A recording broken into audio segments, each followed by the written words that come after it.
looks pretty good.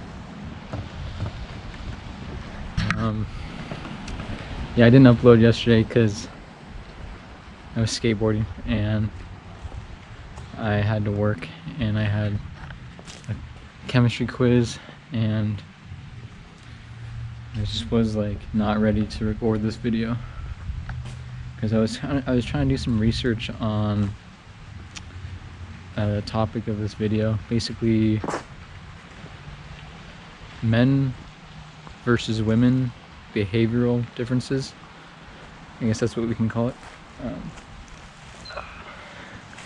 But more specifically, how those differences complement each other. So if you think about it, I mean, it's pretty obvious, but there's only two genders. Well, I guess gender and sex are different things, but male and female. I mean, you're either male or female, like there's no in between. But there, I mean, there's some exceptions where like you can be born with an X gene, but you develop as female. But like that's not what I'm talking about. What I'm talking about is like how men and women complement each other, and I think that's like,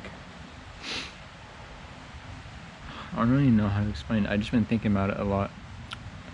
So basically, I was writing some things down on what are the main differences that that guys are from girls and that girls are from guys. And if you think about this one book, if you've ever read Where the Red Fern Grows, the two dogs, I think, are named Jack and Jill. No, that's not it. I can't remember the names of it, but okay, it's like a guy dog and then a girl dog, and one of them, the guy, he's really like strong and he can sniff out, I think, like raccoons or something a little better than the female dog. But then the female dog is more intelligent and she can like find them faster or something like that.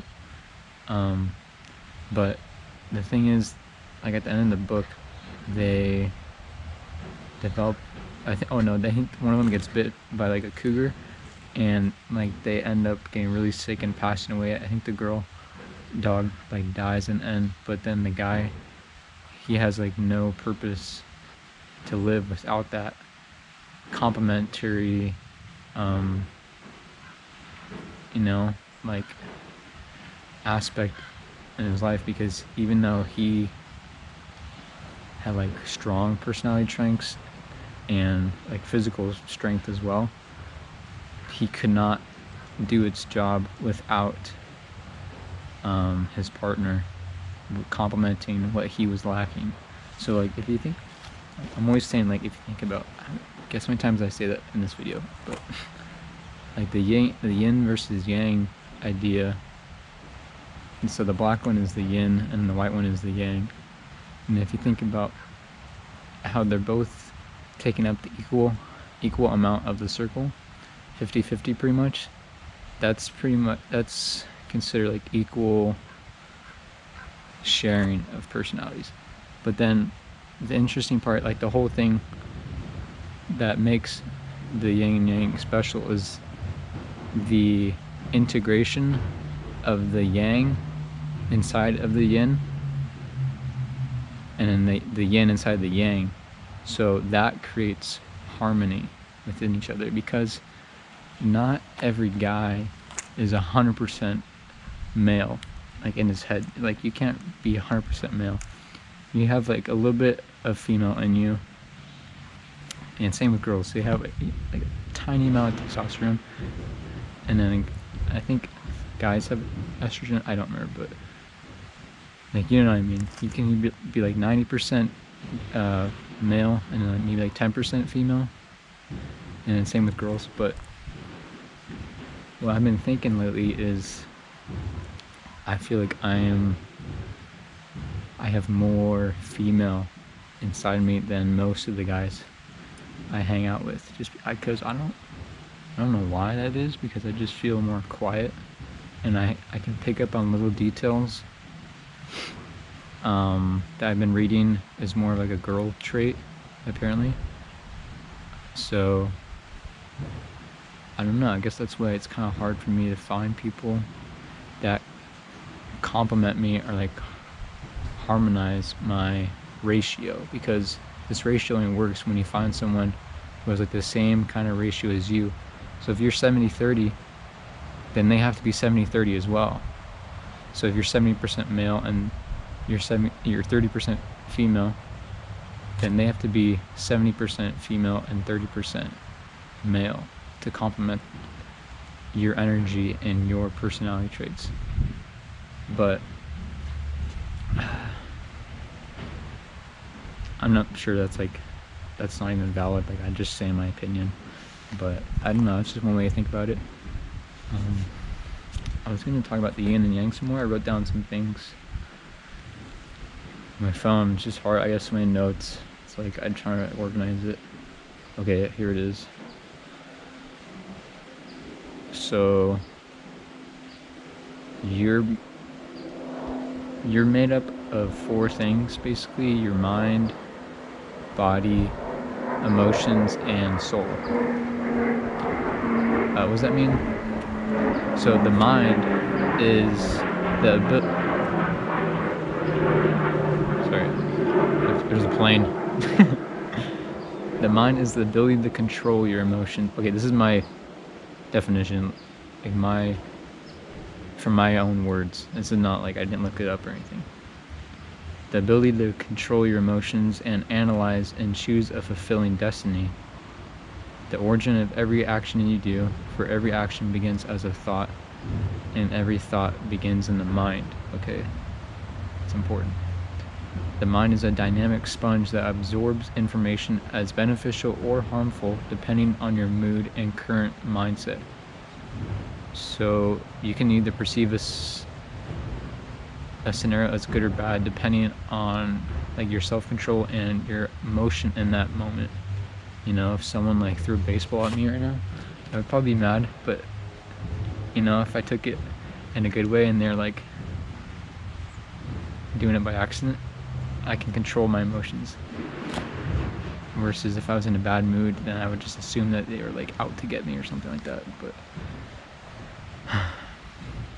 that's one example. Emotions. This one is kind of hard for me to define. I put the effect of your mindset, and that you can choose to let a scenario affect your mood in a positive or negative way. And then the body is the physical parts of you that one can touch, the mass and volume of your soul's cage. Alright, and then the soul is kind of hard to describe. I just said the most embedded part of our body that is not physically tangible, because I don't know anything about the soul really, or how to define it. Some people don't even believe in soul, but I think everyone has a soul. Because if you didn't, well, I don't know how to say that, but what would be controlling your body then? Your mind? Yeah, but I don't know. So guys versus girls, how can we define this? Basically,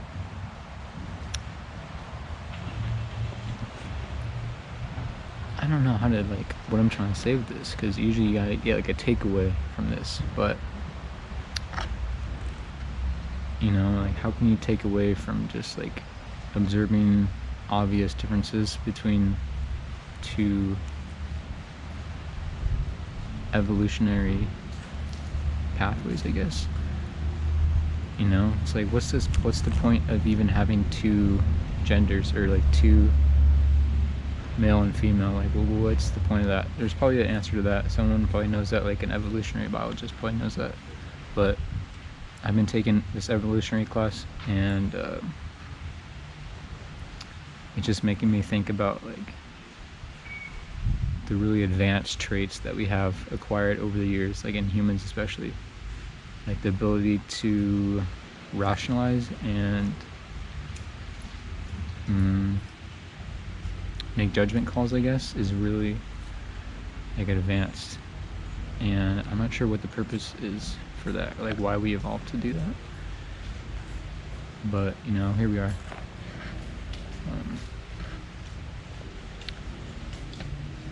Yeah, I really wanted to talk about the differences between guys and girls better than this, because I'm like blanking out right now, but whatever.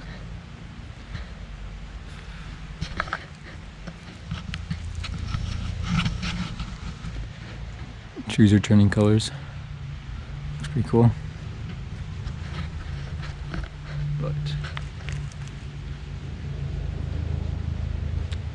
yeah, I've just been thinking,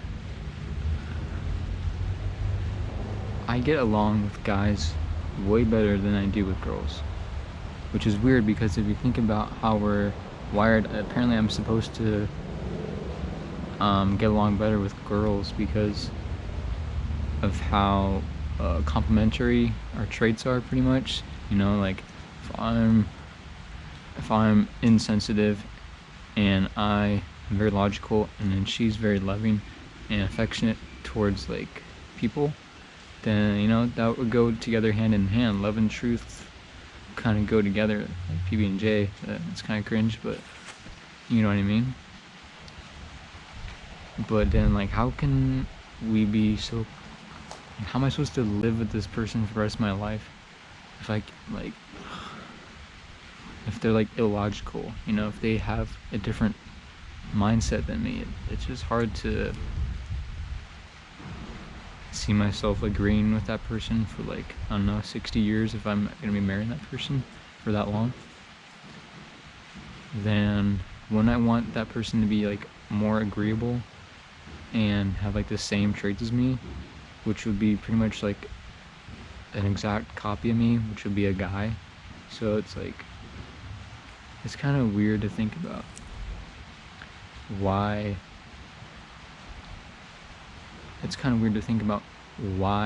male and female complement each other and why it works out, because in my head it doesn't work out, and I can't see myself living with someone who has like opposite traits as me.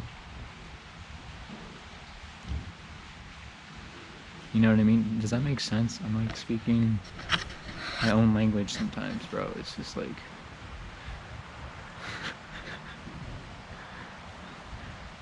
my friend Tony lives in this room right here. He's got his window open. He's probably listening to everything I say right now. But so I'm speaking gibberish and no one understands what I'm saying. Great. That's great to know. I gotta catch my bus pretty soon. Oh, it comes in like 4 minutes. But hopefully this video is like not a flop, because I think it was. I might like re-upload something. I don't know. I don't know anything. I don't know what I'm doing here. It's just like I have the idea in my head, and as soon as I try and say it out loud, it just like comes out like not how I wanted it to, and it comes out even more confusing. So it's just like, but no one's gonna understand that. So great. Okay, GoPro, stop recording.